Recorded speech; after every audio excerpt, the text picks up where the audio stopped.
Rusky's Crypto Cave here.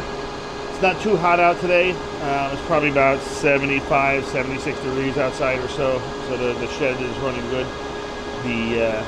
Figured today would be a good day to get these cable management issues tackled, just because I also need to figure out what rigs are on what PDU so I can tag them in high-low S, and so I know about my power availability since I'm going to be so close. Right now I am looking at basically 5,500 on the green outlet, 47 and change in the blue, and over power on the red one at 6,100, as you can see. So I need to figure out what ones are what, tagging the high-low S, so it makes it much easier to see. And I have an app on my phone I can log in and see what the power usage is on each of those outlets. But I know I did recently switch the 3080s over to Dynex as well. One of the 3070 races on Dynex. My 2080 Ti's and 2070s are on Dynex, and the 1660 Ti's in the garage are also on Dynex. And then we got the 3060 Ti's are still triple mining, Ergo, Radiant, and Zilica. The 3070 rig is triple mining as well.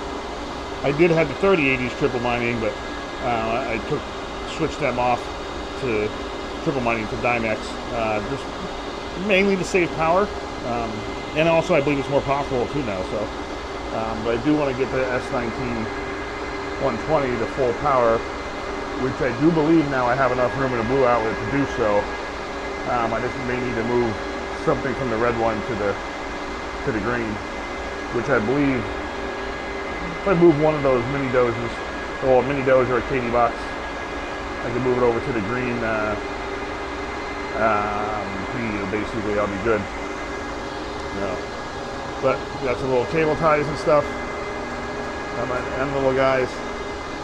I did have a visitor here recently, and you'll see the video probably this week. I believe it's going to be come out. He stopped by to do a little video in the shed, a little Q&A session we had, and it was nice to meet somebody in person finally.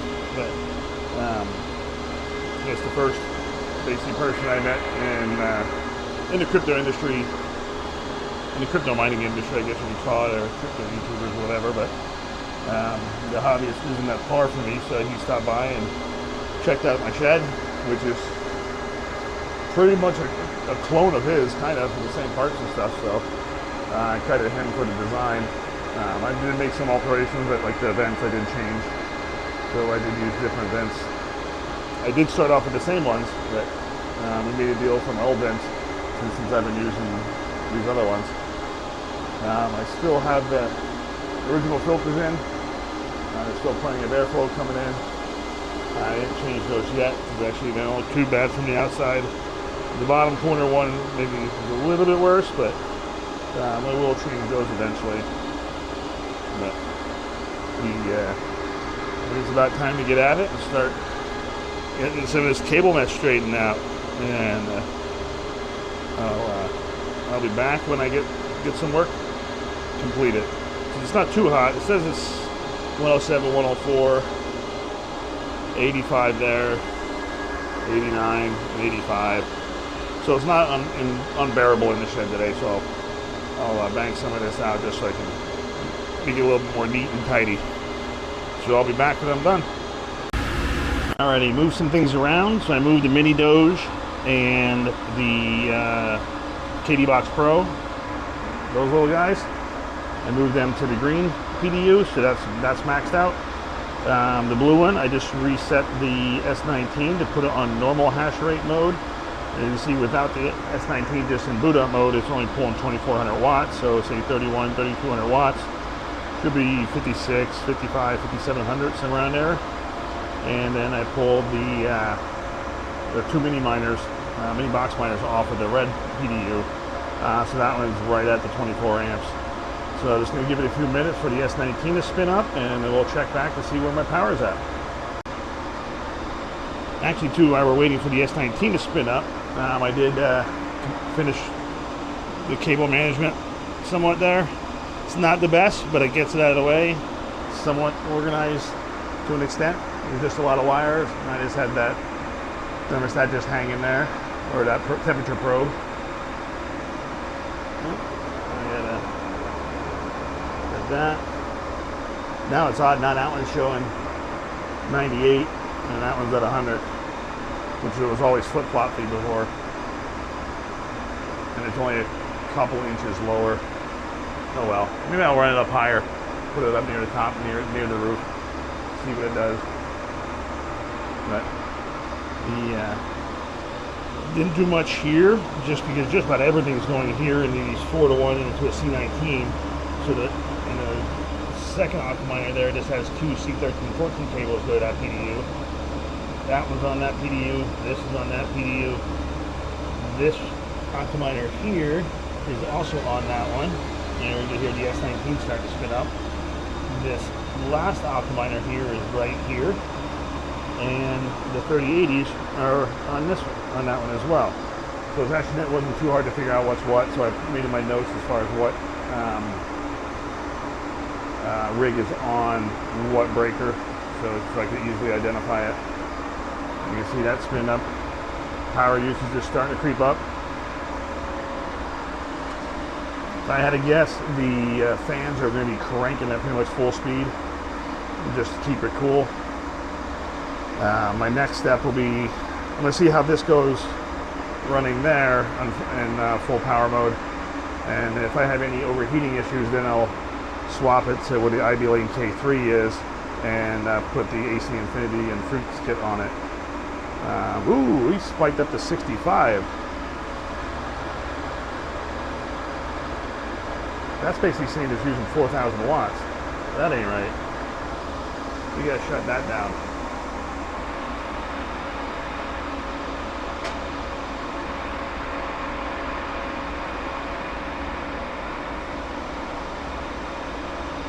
That should not be using that many watts. That was odd. I'm not sure what the deal is in there, but I'm going to have to get into the interface with the Antminer and put that back down to low power mode, because that should not be using that many watts. That was basically max. That was going to be tripping that breaker.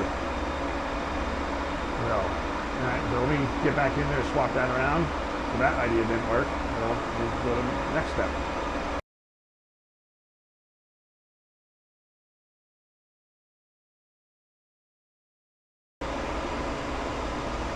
S19 is ramping up again back in low power mode. I'm not really sure why it's spiked that high, because without that Antminer running it was 2,400 watts, and that was all the way up to 65, 1,600 watts as you saw.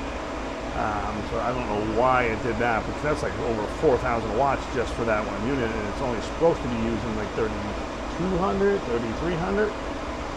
But it's still climbing again. I'm going to pull out my phone and refresh it, but now it's peaking out at about 56, 57. And when this was running before, that was running at like 4,700 watts, something like that.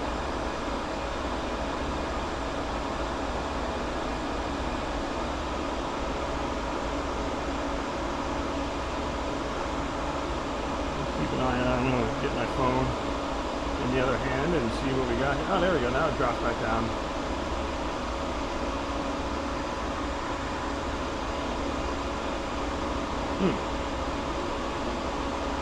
So if anybody knows why that temporarily spikes the massive power draw before it settles down, because you just saw that just dropped right down to 4,800 watts. We're up there, the light's blinking normal. I don't know what that's all about, but that big spike could pop a breaker, I would think. It may cause some major issues, because that was right around pretty much maxing the PDU out at 30 amps. That could be some trouble, so I'll have to keep an eye on that, read about that, see if there's what the issue with that is, or I don't know. Never realized those things did that. But anyway, I guess we're back on low power mode for now until I figure something else out, and maybe I'll have to shut one of these rigs down when I switch it, and then once that settles, then turn it on. But I don't know. I'm not sure if I trust that. Like that, how it spikes the real high power usage there. Even if it's only for a short time, but I don't really don't like that. Spent too much money on this shed for something to catch fire and burn it down. So, but anyway, I'm gonna do some reading. If I figure something out, I'll pin a comment down below. But until the next time, catch you later.